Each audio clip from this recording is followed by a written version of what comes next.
Bonjour à tous, Olivier Tréca, le chasseur de migrateurs. Bah, écoutez, voilà, on se retrouve entre les fêtes pour la mise à jour de vendredi.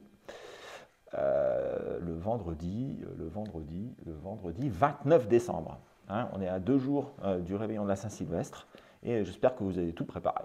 Ah, bon, nous, on est prêts. Bon, qu'est-ce qui s'est passé dans les jours précédents?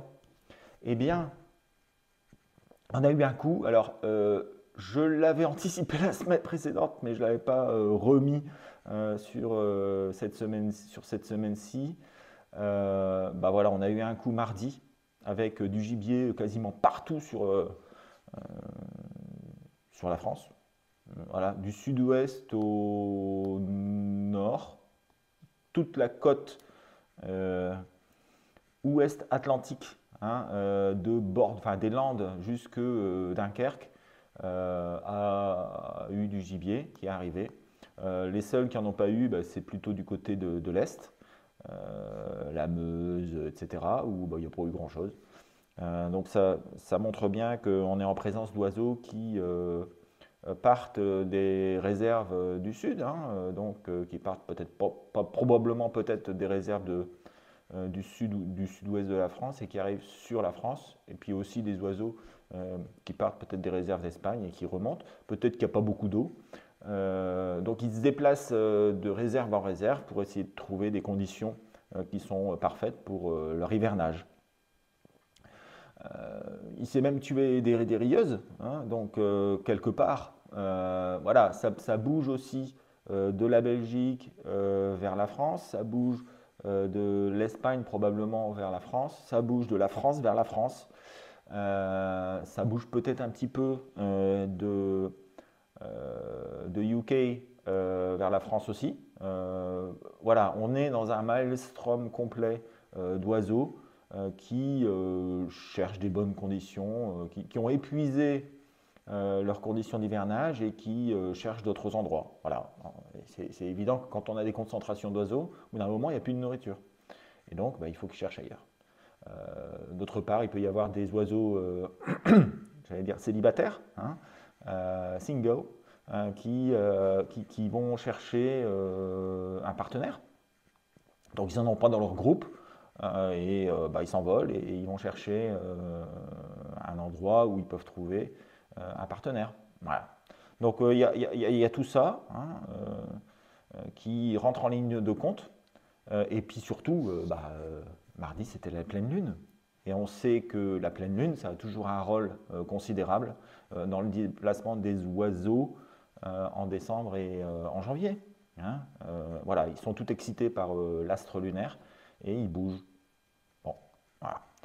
Euh, Malheureusement, ça a été un feu de paille et en général, c'est toujours un feu de paille ce genre de coup parce que les oiseaux qui devaient partir, ils partent d'un seul coup. Pouf, et il n'y en a pas énormément en fait.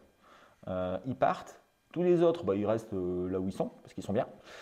Et voilà, donc il faut attendre après des conditions différentes, changement de temps, changement de vent, gros vent, d'arrangement, etc., pour qu'on ait quelque chose d'aussi global. Alors pour l'instant, ça ne se présente pas forcément cette semaine, quoique il y a plusieurs tempêtes qui vont se succéder sur les côtes de la Manche, et bah, il se pourrait bien qu'il y ait quelques oiseaux qui déménagent de leur réserve parce que trop de vent, parce que voilà, pour toutes les raisons que je vous ai expliquées avant.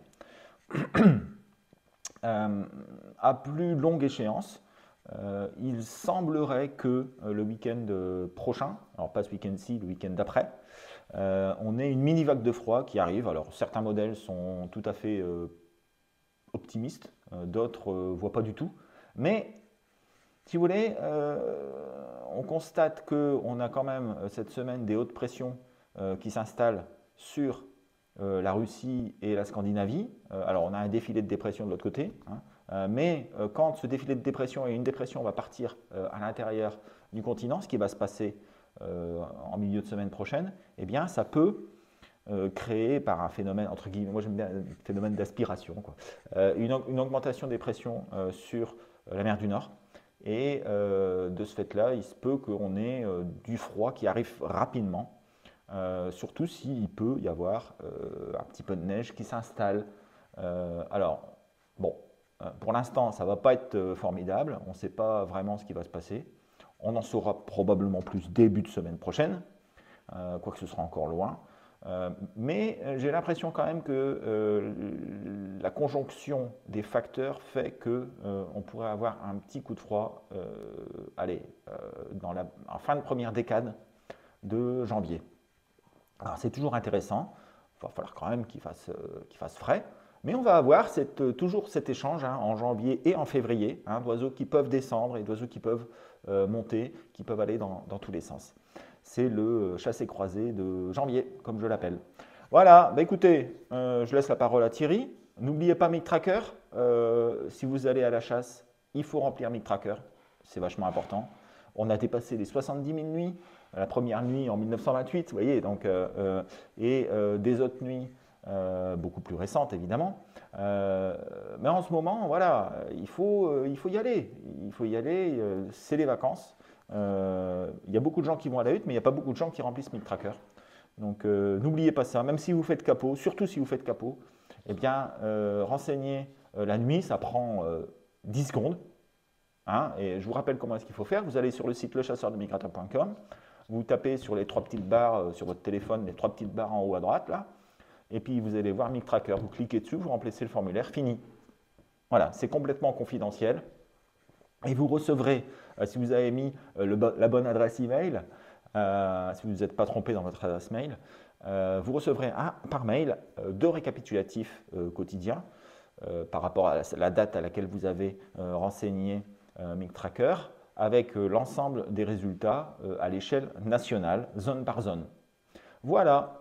Et puis les espèces, et puis les commentaires, etc. Donc il y a vraiment quelque chose qui est très intéressant à faire et à recevoir. Voilà, écoutez, sur ce, bonne fête de fin d'année, bon réveillon, et à l'année prochaine pour la mise à jour, donc mardi prochain. Allez, ciao, ciao à tout le monde.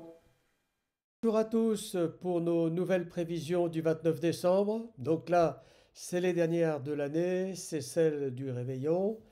Donc on va faire le point sur ce qui s'est passé. On va faire le point sur un événement qui a eu lieu météorologique hier aussi. On va faire le point sur le nombre de pauses, sur les capots, et puis peut-être parler un peu de perspective ensuite. Voilà, donc j'espère que les fêtes se sont bien passées pour vous. Donc maintenant, il va falloir entamer le deuxième réveillon. Est-ce qu'il y a encore de la place? C'est ça le problème. Bon, allez, à tout de suite. Oui, je vous parlais d'un événement météorologique de la semaine. Eh bien, figurez-vous qu'après le petit coup de sud-est qu'on a eu donc le 26, il y a eu une tempête très importante sur l'Angleterre, sur le Royaume-Uni, et sur le nord de la tempête, une tempête de neige très importante sur l'Écosse et sur l'Irlande du Nord. Alors j'étais très très curieux de savoir si cette tempête de neige en Écosse et en Irlande du Nord allait avoir un impact sur nos résultats chez nous, au moins dans le nord-ouest de la France. Eh bien figurez-vous, aussi bizarre que ça puisse paraître, ça n'a rien changé. Alors l'explication, c'est que la tempête était quand même bien au nord et au nord-ouest, et qu'il restait entre cette tempête de neige et nous pratiquement 600 km au moins de zones mouillées, inondées et en plein vent. Donc peut-être que les oiseaux ont eu leur repli juste en dessous et qu'ils ne sont pas descendus plus bas. Voilà, c'est l'explication que j'ai, mais ça méritait d'être signalé. Pour compléter la première image de la tempête de neige, je vous mets quelques photos diverses qui ont été prises en Irlande du Nord et en Écosse, un peu partout. Et donc c'est quand même un événement assez important pour l'Angleterre.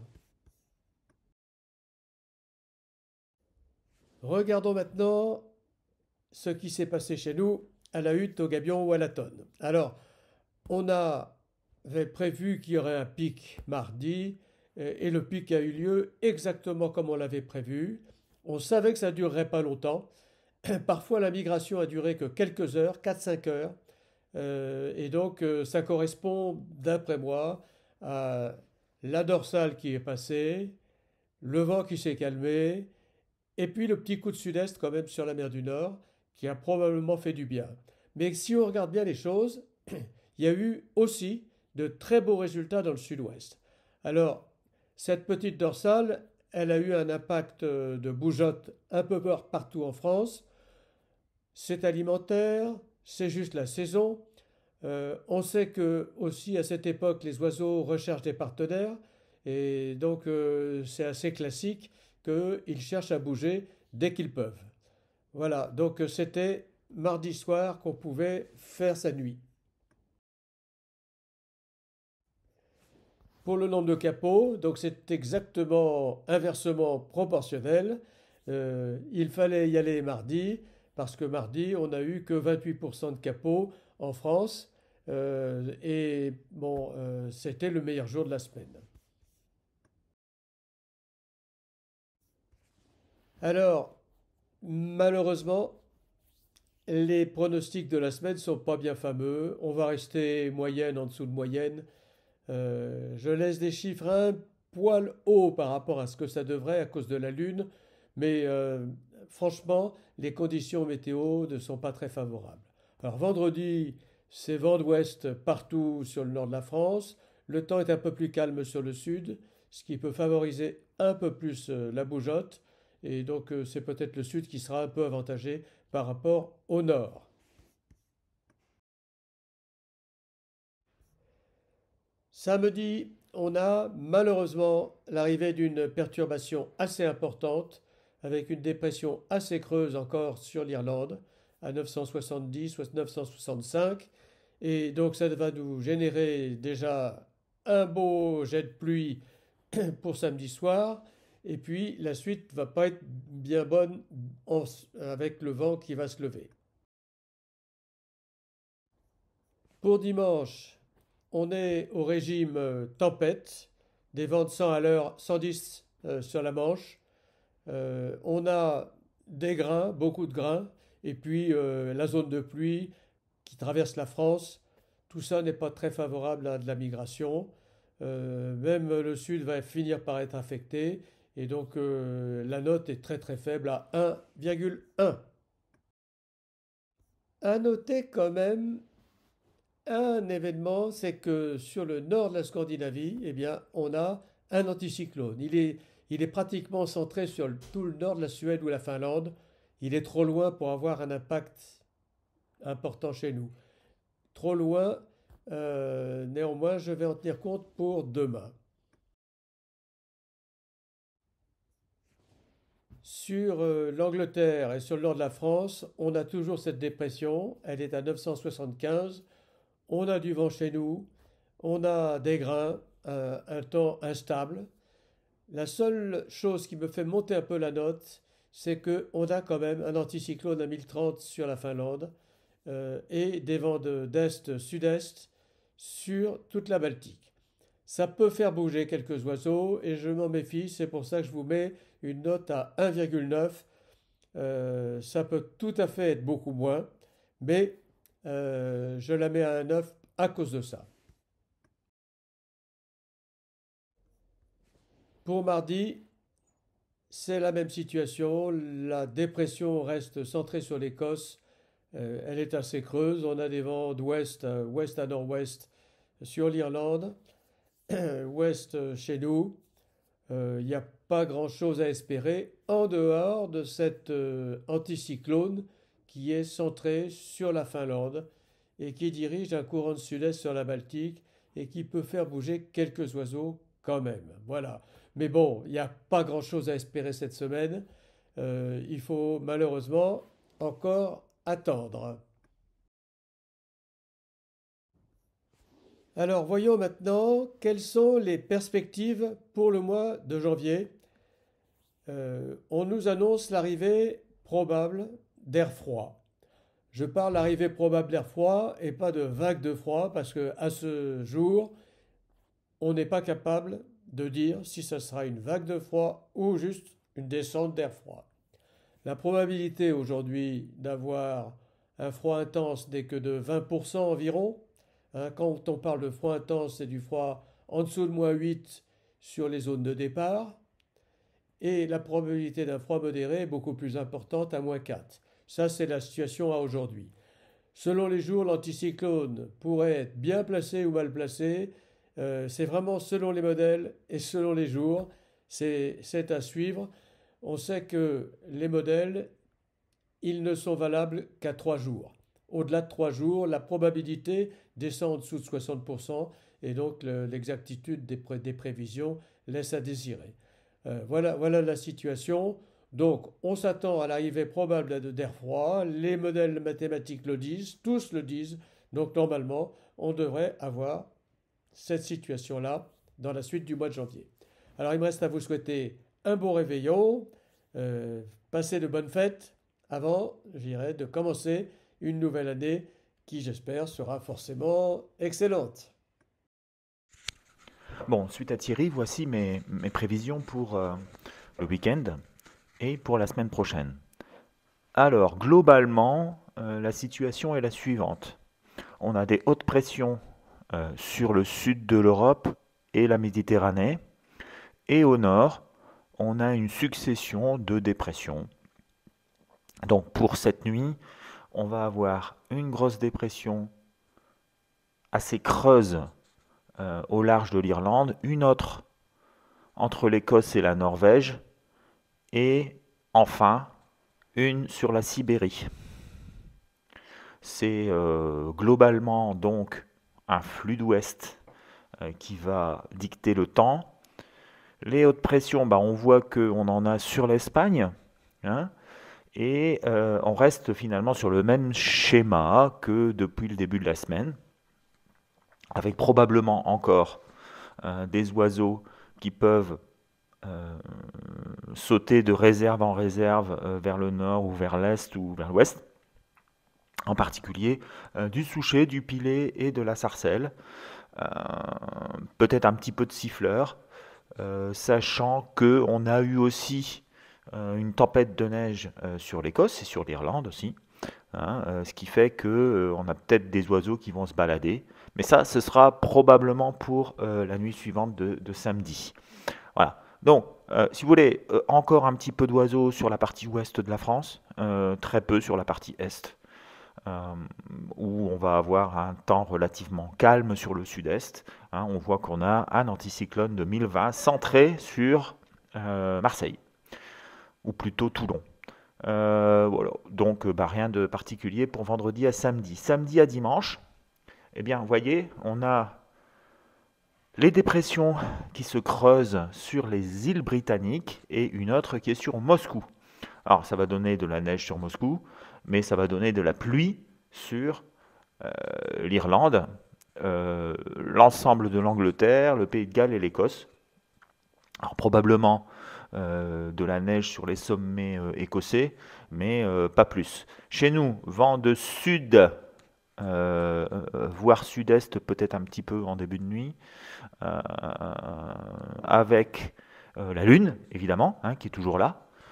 Donc attention quand même, hein, tempête avec la Lune, souvent ça fait bouger des oiseaux. Donc ça peut être une nuit à surprise samedi à dimanche. Je dirais même que, je sais pas, je le sens mieux que la nuit de vendredi à samedi. Voilà.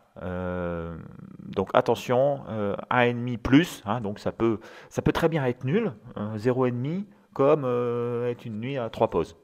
Ça dépend de là où on est, et alors je pense plutôt sur l'intérieur, hein, évidemment, les oiseaux qui se mettent à l'abri du vent et qui sortent des réserves pour trouver justement les petites mares.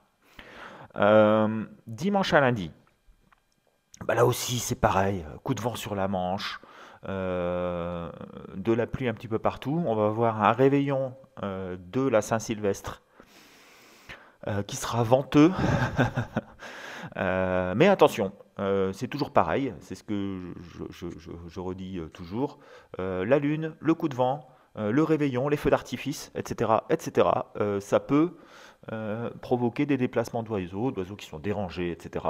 Donc, faut quand même y croire, mais ça peut osciller entre 0 et 3, 4. Voilà, on ne sait vraiment pas ce qui peut se passer avec ce coup de vent, avec cette pluie qui va arriver sur le Benelux, etc. Voilà. À noter quand même qu'on a les pressions qui se renforcent sur la Scandinavie et sur la Russie après le passage de la dépression. Et on a des pressions qui se mettent en place sur les massifs montagneux, donc de la Suède et de la Finlande, de la Norvège aussi, et qui provoquent un flux d'est et probablement de l'arrivée d'air froid sur toute la Baltique dans les jours à venir. Lundi à mardi, bah, c'est la même chose que la veille, quasiment. Haute pression sur l'Espagne. Euh, sur le nord-ouest, c'est la même chose que la veille, donc ça va quand même pas bouger 3 jours.